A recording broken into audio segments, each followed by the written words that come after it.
Ողջույն, դուք դիտում եք Civilnet Business-ը, տաղավարում հյուրընկալել եմ Փարվանյան Consulting ընկերության հիմնադիր Մեհեր Փարվանյանին։ Բարև ձեզ։ Բարև ձեզ։ Շնորհակալ եմ հրավեր ընդունելու համար։ Շնորհակալ եմ հրավիրելու համար։ Շատ հաճախ մենք այս տաղավարում խոսում ենք բիզնեսի խնդիրների մասին եւ ընդհանրապես տնտեսությունից, քիչ ենք խոսում այդ բիզնեսը առաջ տանող այնպիսի երևույթի մասին, ինչպիսին խորհրդատվությունն է։ Եվ ոչ միայն բիզնեսը, խորհրդատվությունը կարևոր դեր ունի տարբեր ոլորտներում, դուք ձեր ընկերությամբ զբաղվում եք կոնսալթինգով Հայաստանում։ Խնդրում եմ մի փոքր պատմեք ձեր բիզնեսի մասին, ինչպես որոշեցիք հիմնել խորհրդատվական կազմակերպություն, ինչ հիմնական ուղղություններով եք գործում։ Կրկին շնորհակալ եմ հրավերի համար։ Նախ ասեմ, որ մեր խորհրդատվական ընկերությունը հիմնվել է 2013 թվականին, արդեն շուրջ 12 տարի է, եւ ի սկզբանե հիմնադրվել էր որպես հաշվապահական ծառայություններ մատուցող ընկերություն, այսինքն որպես outsource իրականացնող ընկերություն։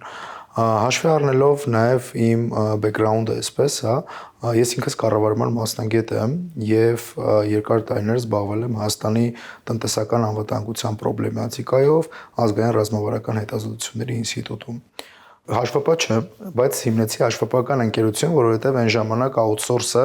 որպես այդպեսին հենց շուկան հենց հաշվապահություն էր պահանջում։ Եվ այդ հենքի վրա ստեղծվեց Փարվանյան Consulting-ը, այժմ ինքը հենց կոնկրետ խորհրդատվական ընկերություն է, տարբեր ուղղություններով, մասնավորապես ունենք բավական մեծ հաշվապահական թիմ, ով outsource է իրականացնում բազմաթիվ հայտնի այսպես հայկական բրենդային ընկերությունների, ունենք իրավաբանական թիմ, ով կորպորատիվ իրավաբանությամբ է զբաղված, ունենք թիմ, ով որ ֆինանսական խորհրդատվությամբ է զբաղված, այսինքն բիզնեսների գնահատում, բիզնես պլաններ, բյուջետավորում, ինչը բիզնեսի համար շատ կարևոր է, եւ ունենք թիմ, որը մենեջմենտով է զբաղված, այսինքն կան 10-ից ավելի ընկերություններ, որոնց տնօրենը հենց Փարվանյան Consulting-ն է։ Այսինքն հենց խորհրդատվական գրեթե բոլոր ուղղություններով մենք աշխատում ենք եւ նաեւ հիմա մեր գործընկերային ցածի ընդլայնման միջոցով նաեւ այլ հարակից բիզնեսի այսպես այլ հարակից ուղղություններ ենք ծածկում խորհրդատվական։ Շատ լավ։ Մի հարց նրա մասին, երբ է բիզնեսին ձեռնտու outsource իրականացնել, ուրեմն հաշվապահություն տվյալ պարագայում, որ դեպքում է ձեռնտու, որ ինքը ունենա, տեղում ունենա հաշվապահություն։ Տեսեք,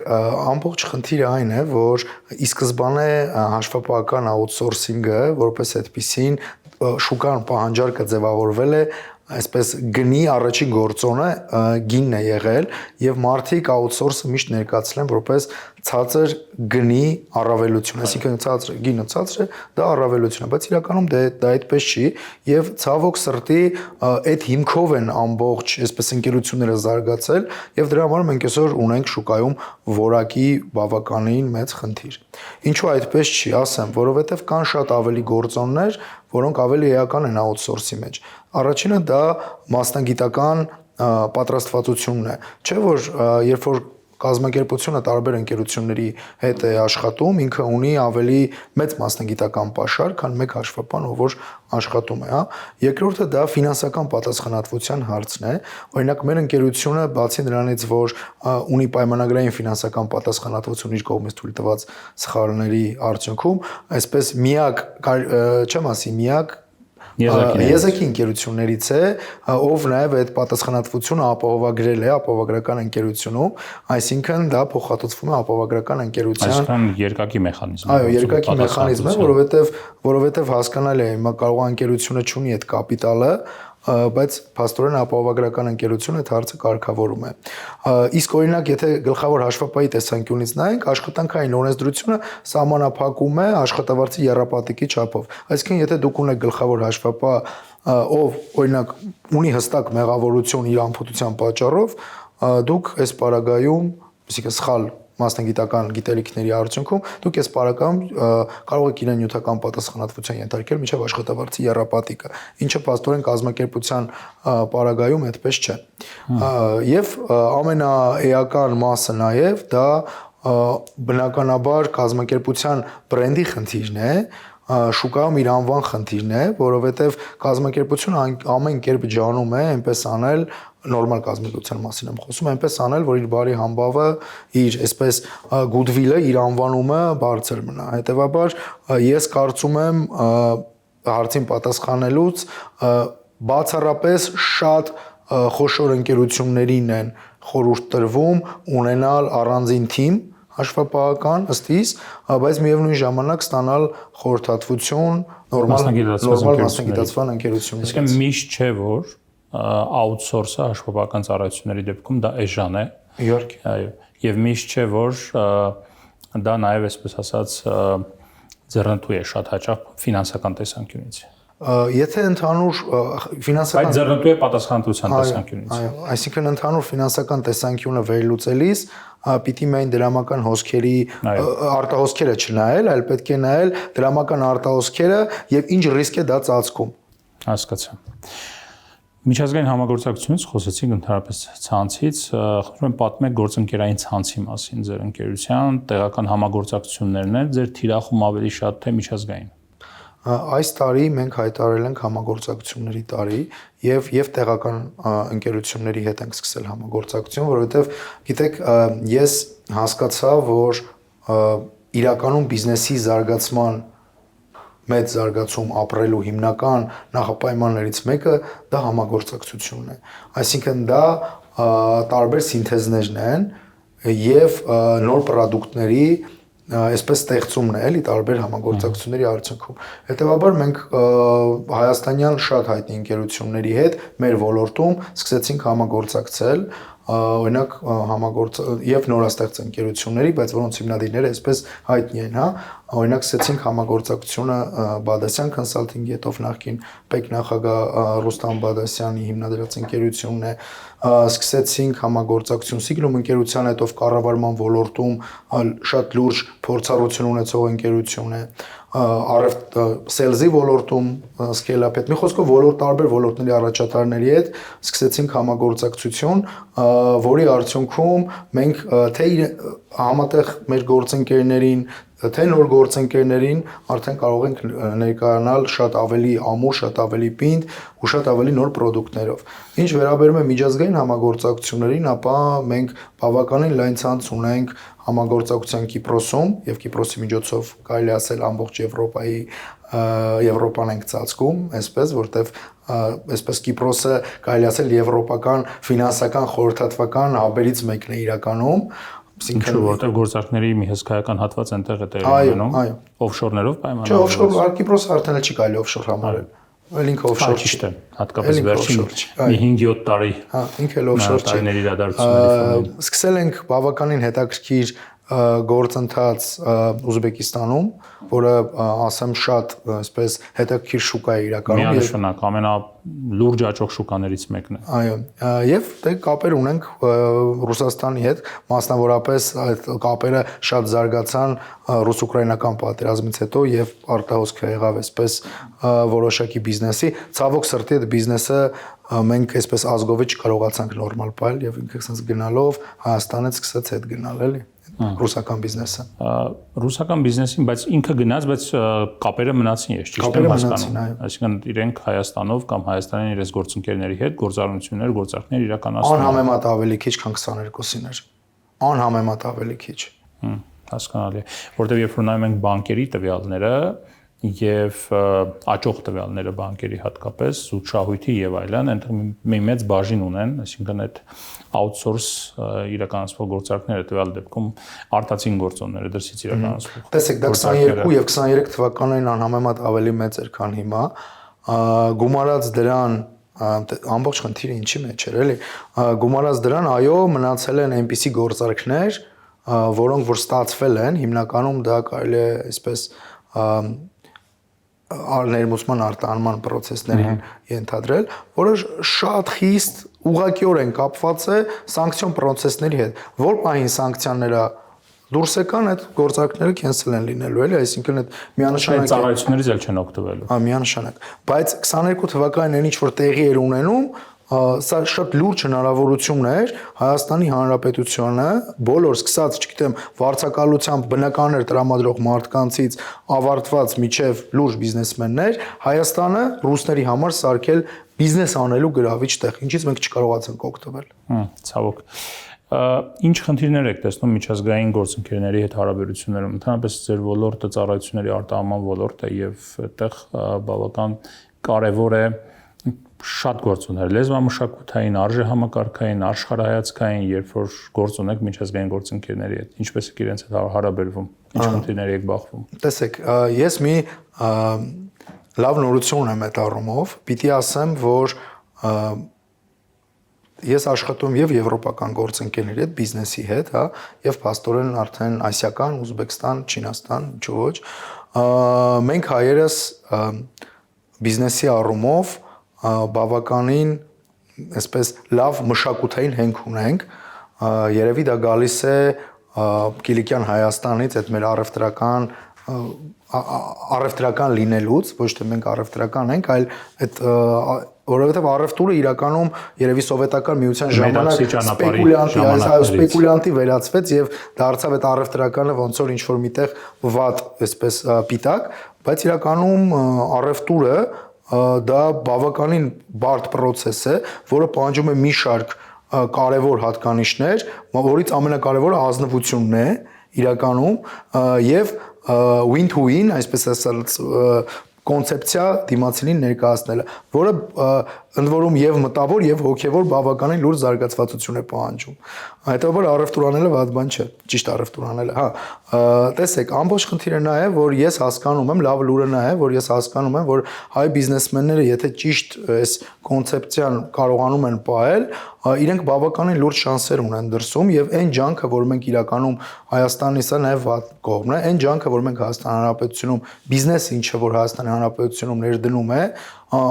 եւ ստացված արդյունքը անհամատեղելի են դրսում ջանքի եւ արդյունքի հետ։ Սա միանշանակ է։ Օրինակ Կիպրոսում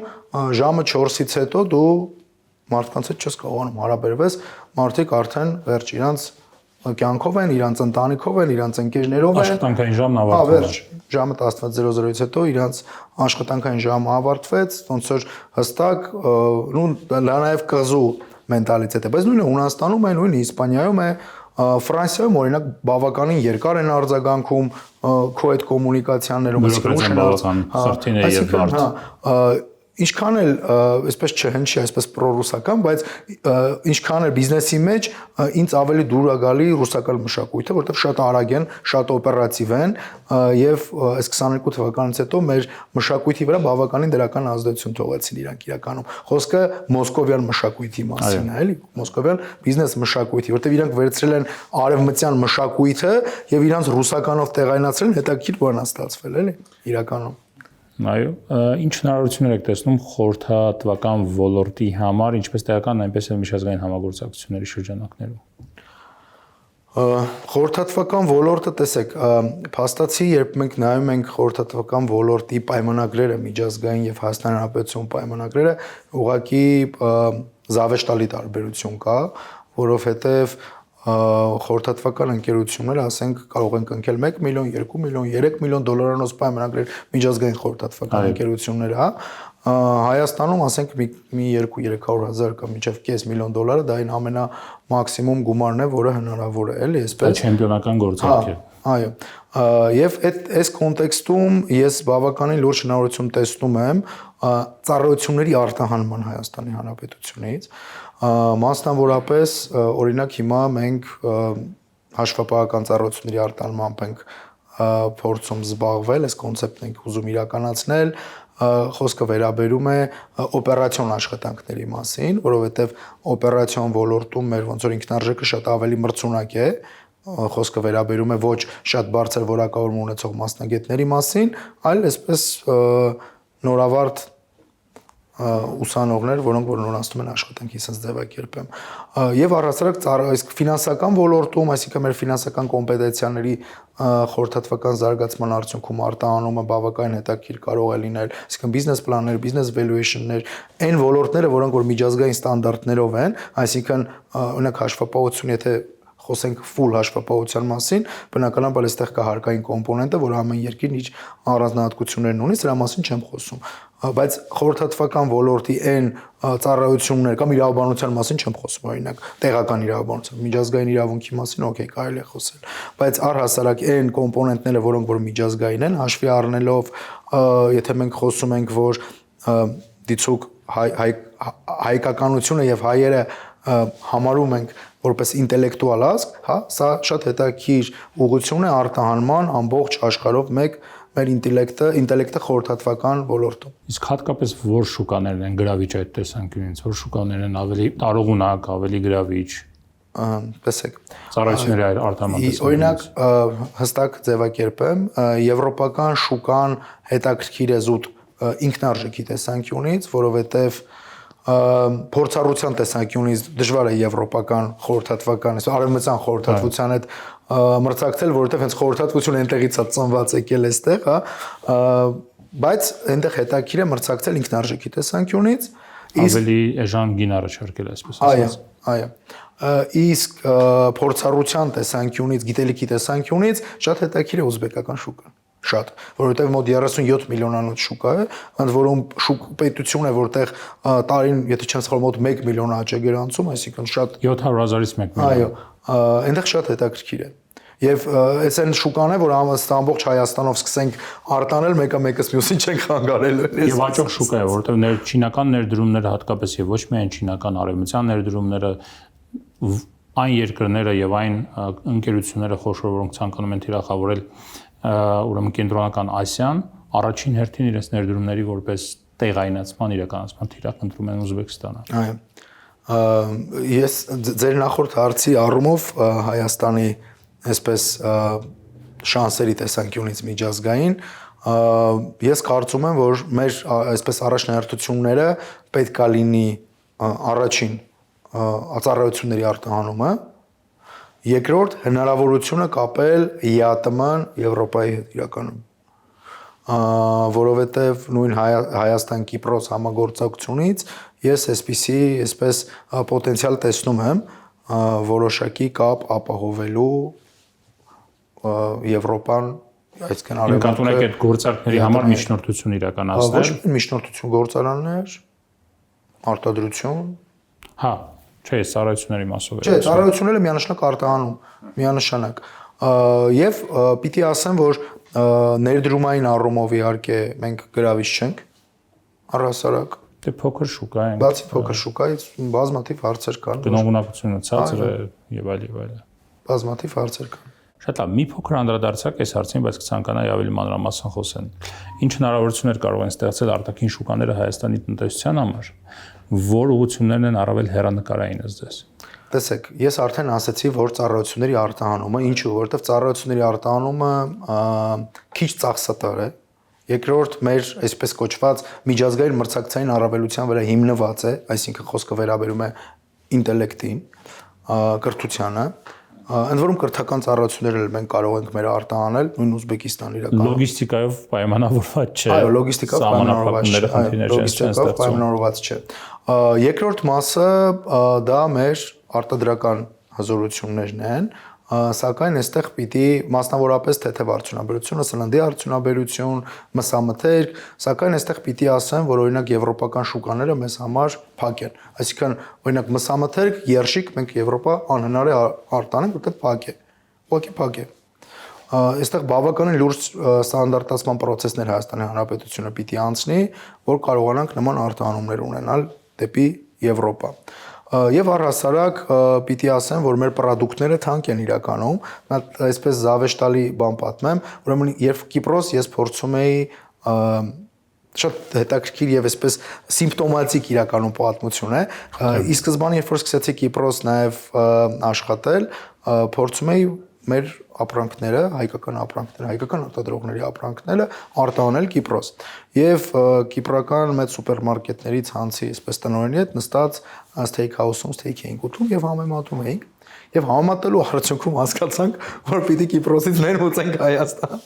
Ավելի հեշտ է դա կազմակերպել։ Այո, եւ երբ որ ինքը հարց տվեց, ցենց զարմացած ասեց, իսկ Հայաստանում ինչքան է միջին աշխատավարձը, ասի դե 600 եվրո մոտավոր, իսկ այնտեղ մոտ 2000-2100 եվրո է, Կիպրոսում ինքը զարմացած ասաց, «Բա դուք ո՞նց եք ապրում»։ Ֆոկուս է, միջա հիմա մենք էլ ենք տամատացում։ Հիմա այդպես ուզում եմ ասեմ, մենք մրցունակ չենք իրականում այդքան շատ գնով դրսում։ Հաշվի առնելով եւ մեր լոգիստիկան, որտեղ լոգիստիկան շատ թանկ է իրականում նստում, էլի։ Հետևաբար այս մասով պիտի ընտրել այնպիսի արտադրանքներ, որոնք որ միավորի արժեքը թանկ է, որ լոգիստիկայի ինքնարժեքը միավորի հաշվարկով քիչ լինի։ Այսինքն օրինակ, չգիտեմ, հայկական ջուրը դու չես կարող արտահանել, որովհետև հայկական ջուրը նույն Կիպրոս հասցնելու համար, իրականում հայկական ջուրը Կիպրոսի ջրից մոտավորապես 2.5 անգամ էժան է, հիմա, երբ որ գներ համեմատում ես, բայց երբ դա հասցնում ես Կիպրոս, ինքը ավելի թանկ է լինում։ Օրինակ, որտեվ էժան բան է, պրոդուկտ է։ Լոգիստիկ ծախքերը շատ դրա համար եմ ասում։ Ինչպիսին է ձեր ընկերության բիզնեսի դերը միջազգային շուկայում Հայաստանի եւ հայկական բիզնեսների ներկայացվածությունը խթանելու տեսանկյունից գործում։